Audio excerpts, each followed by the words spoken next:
এই যে দেখেন আজকে হামের প্রকোপে আমাদের প্রিয় সন্তানেরা মারা যাচ্ছে। শত চেষ্টা করে এটাকে কিছুটা রোধ করতে পারতেছি, সম্পূর্ণ নির্মূল করতে পারিনি। এর মধ্যে সারা বাংলাদেশে আমরা শতভাগ বাচ্চাদেরকে 6 মাস থেকে 5 বছর পর্যন্ত টিকা দেওয়ার কাজ শেষ করেছি। আপনাদের কাছে অনুরোধ থাকবে আমার বোনেরা, যদি আপনাদের কারো বাচ্চা টিকাদান থেকে ভ্যাকসিন, মিজেলের ভ্যাকসিন, হামের ভ্যাকসিন দেওয়া থেকে যদি বাদ পড়ে থাকে, আপনারা নিকটস্থ টিকা ক্যাম্পে গিয়ে আপনারা টিকাটা দয়া করে দেওয়াই দিবেন, যাতে করে বাচ্চাদের শরীরে অ্যান্টিবডি, রোগ প্রতিরোধক ক্ষমতা যাতে সৃষ্টি হয়। আপনাদের এই কাজটা করতে হবে। প্রিয় বোনেরা আমার, নেশা সমাজকে গ্রাস করে ফেলেছে। এর হাত থেকে শুধু সরকার আমাদেরকে রক্ষা করতে পারবে না। শুধু নেশা না, সামাজিক মূল্যবোধ কমে যাচ্ছে। আপনাদের ছেলে সন্তানদেরকে কারোর সাথে অন্য ঘরে ঘুমাতে দেবেন না। আপনাদের সাবলীকা হতে যাচ্ছে মেয়েদেরকে কারোর সাথে অন্য ঘরে ঘুরতে দেবেন না, কোনো মেয়ের সাথে শুইতে দেবেন না। আপনাদের সন্তানদেরকে সন্ধ্যার পরে যখন সকল পাখিরা যখন তার নিজ নিজ বাসায় ফিরে যায়, আমাদের আপনাদের সন্তানেরা যখন নদীর ঘাটে বসে নেশা করে, আপনাদের সন্তানেরা বাড়ির পাশে জঙ্গলের নিচে ওই টনের উপরে বসে আরেক ছেলে দূরান্তের মধ্যে মাথা রেখে ভিডিওতে কি দেখে আপনারা ভালো করে জানেন। যেই জিনিস আমরা 25 বছর পরে গিয়ে বুঝেছি, সেই জিনিস আজকে 11-12 বছরের মেয়ে ছেলেরা সমস্ত কিছু বুঝে। কিভাবে বাঁধবেন এই ছেলেদেরকে? পারবেন না। হাত বাঁধবেন, পা বাঁধবেন, তাদের মন তো বাঁধতে পারবেন না। কাজেই আপনাদের কাছে শপথ নিতে হবে, কারো হাতে বাচ্চাদের 18 বছরের নিচে আপনারা মোবাইল দেবেন না। আপনাদের সন্তানদেরকে, মেয়েদেরকে কোনো মেয়ের সাথে আলাদা করে শুইতে দিবেন না। আপনাদের বড় ছেলেকে কোনো আলাদা করে কোনো ছেলে বা মেয়ের সাথে শুইতে দিবেন না। আপনাদের সন্তানদেরকে সন্ধ্যাবাতির পরে ঘরের বাইরে রাখবেন না। আপনাদেরকে এই জিনিসগুলি পালন করতে হবে। ফ্যামিলি কার্ড দিলাম, কৃষক কার্ড দেব, স্বাস্থ্য কার্ড দেব, রাস্তাঘাট করব, ব্রিজ দিব। এই মেরাতলি থেকে যে দৃষ্টিনন্দন প্রকল্প এই ভাগ্যের কান্দার ভিতরে আমি করেছিলাম, এই দৃষ্টিনন্দন প্রকল্পের 2 সাইডে প্যারাসাইটিক বাঁধের জন্য ডিও দিয়েছি, সেটাও মঞ্জুর হয়েছে। বড় বড় গাড়ি যেতে পারবে। বলেছিলাম পিন্নাবাদকে পর্যটন কেন্দ্র করব।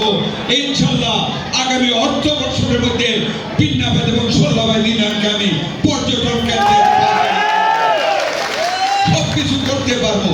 কিন্তু নেশাকে তো আমি আপনাদের সাহায্য ব্যতীত দূর করতে পারবো না। আল্লাহর গজব থেকে, সেই ইয়েমেনের মতো জঘন্য অপরাধ থেকে আপনাদেরকে আমি রক্ষা করতে পারবো না, যদি না যেই কথাগুলি আগে বলেছি সেই কথাগুলি যদি আপনারা রক্ষা না করেন। তাই বলবো, আবার আমি রিপিট করতেছি, আপনারা প্রতিশ্রুতি করতে হবে আমার সাথে। আপনারা এই জিনিসগুলি খেয়াল রাখবেন। আপনার 5 বছরের উপরের ছেলে বা মেয়ে হোক, তাদেরকে আলাদা করে কোনো ছেলে বা মেয়ের সাথে আলাদা ঘুমাতে দেবেন না। সন্ধ্যাবাতির পরে আপনাদের সন্তানদেরকে ঘরের বাইরে রাখবেন না। সন্তানদের হাতে 18 বছরের নিচে কোনো মোবাইল দেবেন না। নিজের সন্তানদেরকে সন্তান হবেন, আল্লাহ দিবেন।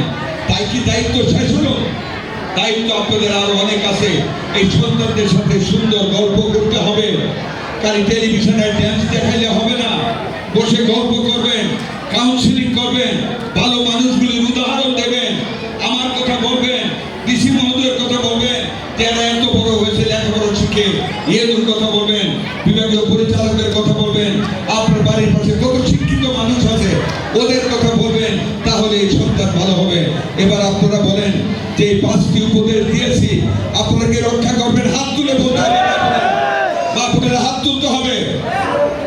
আলহামদুলিল্লাহ, আমি আশা করি শুধু হাত তোলার জন্য তোলা নয়, আমি আশা করব মনে প্রাণে কথাগুলিকে বিশ্বাস করে আপনারা আজকে থেকে দায়িত্বটা পালন করবেন।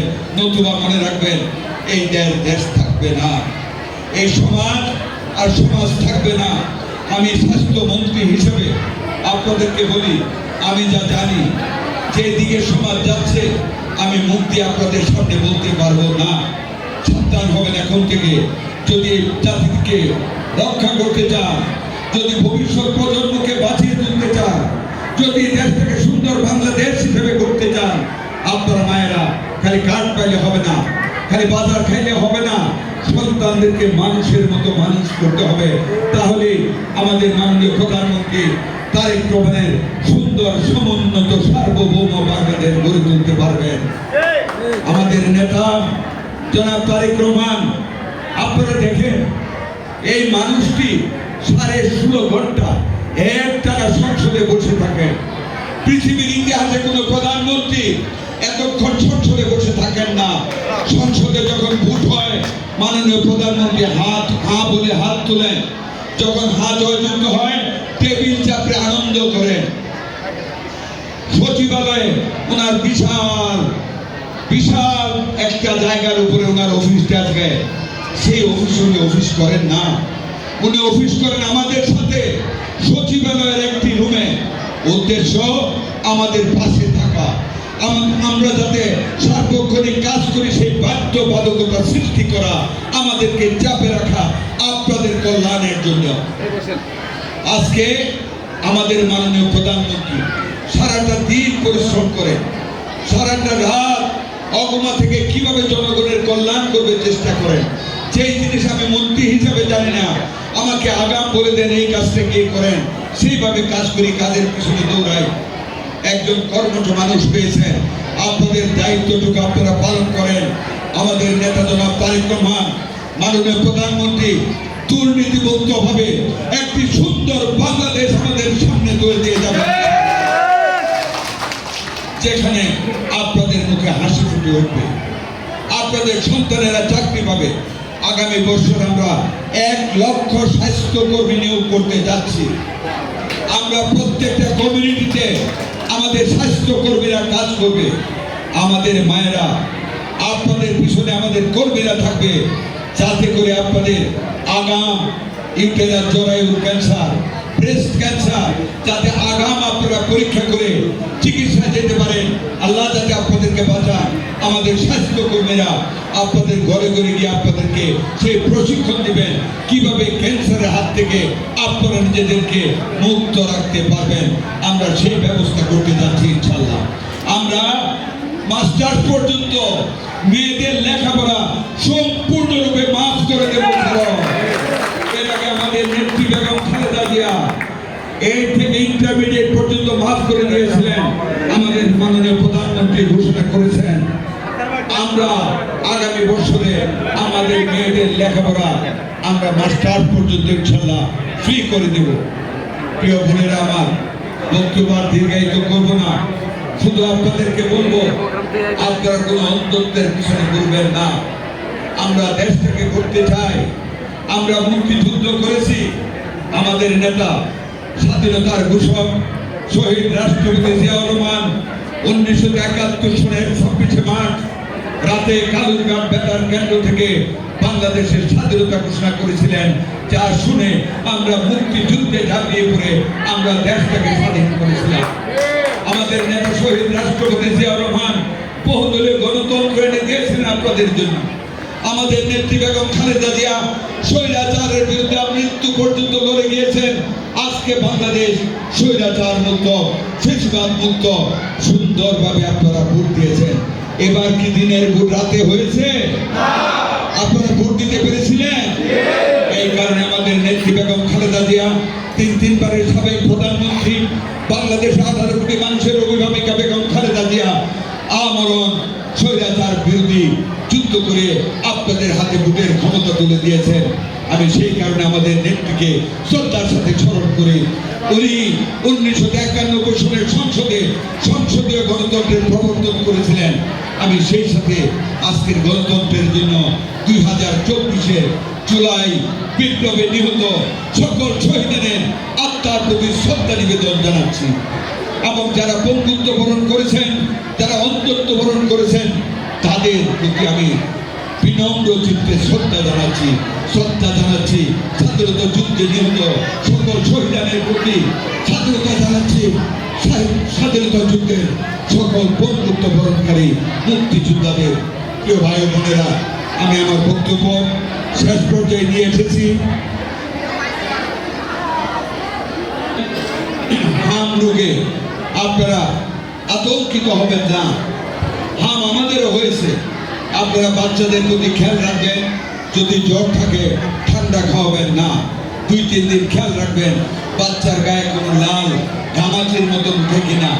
যখনই উঠবে আপনারা নিকটস্থ ডাক্তারের কাছে প্রটোকল অনুযায়ী চিকিৎসা নিয়ে নেবেন, মোটেও ঘরে দেরি করবেন না। আমরা যা রোগী পাচ্ছি 4 দিন 5 দিন বাচ্চাদেরকে ঘরের মধ্যে নিয়ে তারা নিজেরা চিকিৎসা করে, সেই বাচ্চাগুলি নিউমোনিয়া হয়ে যায়, এই হাম থেকে শ্বাসকষ্ট হয়ে যায়। সেই কারণে বেশ কিছু বাচ্চা আমাদের দুনিয়া থেকে চলে গিয়েছে। আল্লাহর কাছে দোয়া করি আল্লাহ যেন সেই পরিবারগুলিকে এই সুখ বহন করার ক্ষমতা দেন। আপনারা নিকটস্থ হসপিটালে অথবা ডাক্তারের কাছে জ্বর হলে বাচ্চাদেরকে নিয়ে যাবেন, চিকিৎসা ব্যবস্থা করবেন। এই বলে আমি আমাদের নেতা জনাব তারেক রহমান মাননীয় প্রধানমন্ত্রী চাঁদপুরের প্রোগ্রামে কিছুক্ষণের মধ্যে উনি মঞ্চে আসবেন, তারপরে আমরা কার্ড বিতরণ শুরু করবো ইনশাল্লাহ। আপনারা সেই পর্যন্ত অপেক্ষা করবেন।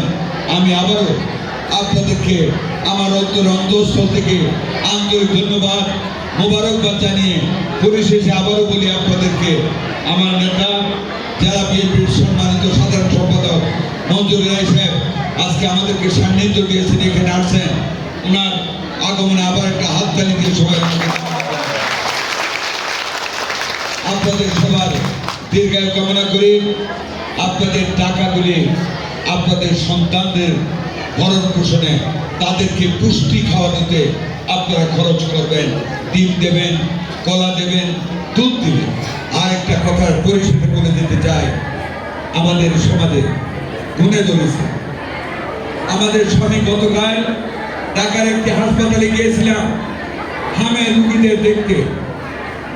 বিশ্বাস করবেন, এই 14-15 বছরের মেয়েগুলি ঘর থেকে চলে গিয়ে বিয়ে করে 17 বছরে 2টা বাচ্চা হয়, শরীরে হাড্ডি ছাড়া কিছু পাই নাই, মায়ের শরীরে পুষ্টি নাই। সন্তানের পুষ্টি হবে কোত্থেকে? ব্রেস্ট ফিডিং করার নাচ খেলা করে। মায়ের দুধের থেকে বড় ভিটামিন সন্তানের জন্য আর কিছু নেই।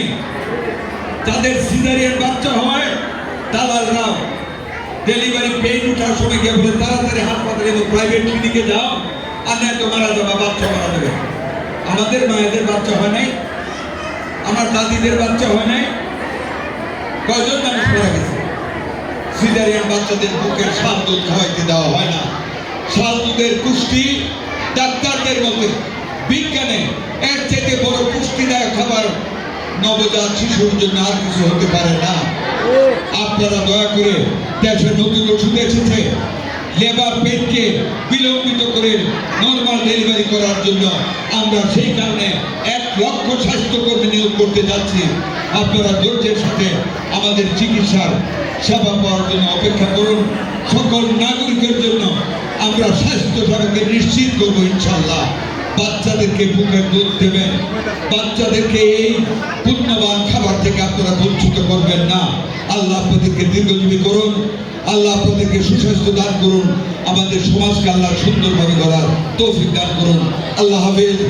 বাংলাদেশ জিন্দাবাদ। বেগম খালেদা জিয়া অমর হোক। শহীদ রাষ্ট্রপতি জিয়াউর রহমান অমর হোক। তারেক রহমান জিন্দাবাদ, জিন্দাবাদ, জিন্দাবাদ। আসসালামু আলাইকুম ওয়া রাহমাতুল্লাহ।